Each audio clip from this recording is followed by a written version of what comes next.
अब भगवान फिर जा रहे हैं तो कुंती माता ने जाने से पहले कहा कि मैं कुछ मांगना चाहती हूँ, दोगे? अरे भगवान के पूरी दुनिया को देता हूं, आप परिवार है, मांगिए। कुंती माता ने कहा मेरे जीवन में हर पल, हर क्षण, हर वक्त दुख ही दुख आए, संकट ही संकट आए, विपदाएं ही विपदाएं आए। आप सबका चेहरा भी अटपटा हो गया ना, भगवान का भी। भगवान कहते क्या मांग रही हो? अरे इतनी मुश्किल से दुख के दिन गए हैं, फिर से दुख मांग रही हो?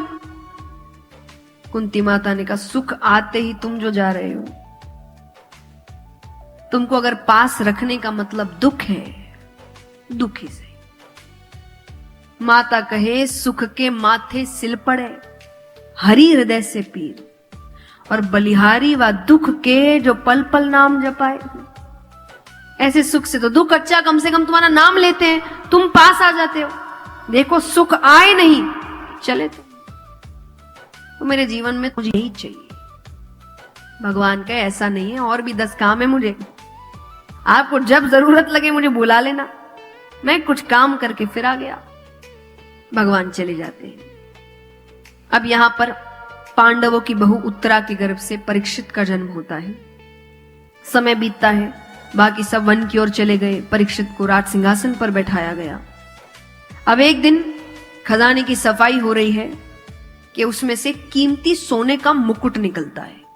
यह मुकुट जरासंध नामक एक राजा का था, बहुत पापी, कई राजाओं को मार कर लूट कर उसने अपने लिए एक मुकुट बनवाया था, हीरे जवाहरातों से जड़ा हुआ। सेवकों को पता नहीं, उन्होंने कहा कि यह मुकुट तो हम अपने राजा को पहनाएंगे। साफ सफाई करके वो मुकुट पहनाया जाता है। मुकुट पहनते ही हिंसक भाव आने लगा। इतने वर्षों में पहली बार राजा ने कहा आज शिकार खेलने चलते हैं। राजा है, जाना पड़ेगा। जाते अब बीच रास्ते में एक प्रसंग आता है कि एक व्यक्ति है जो एक पैर के बैल को लाठी से मार रहा है, बेरहमी से। उसके पास नीचे पैरों के पास एक गौमाता पड़ी है जिसको वह हर थोड़ी देर में पैर की ठोकर मार रहा है। तो राजा आते हैं, कौन हो तुम और मेरे राज्य में इतनी क्रूरता का कार्य? वो व्यक्ति कहे मेरा नाम कलयुग है। कौन हूं मैं? कलयुग। ये बैल कौन है? ये धर्म है, एक ही पैर। कलयुग में धर्म केवल दान से किया। देखिए धर्म के 4 पैर हैं, सत्य, तप, दया, दान। एक एक युग में कुछ हटता गया।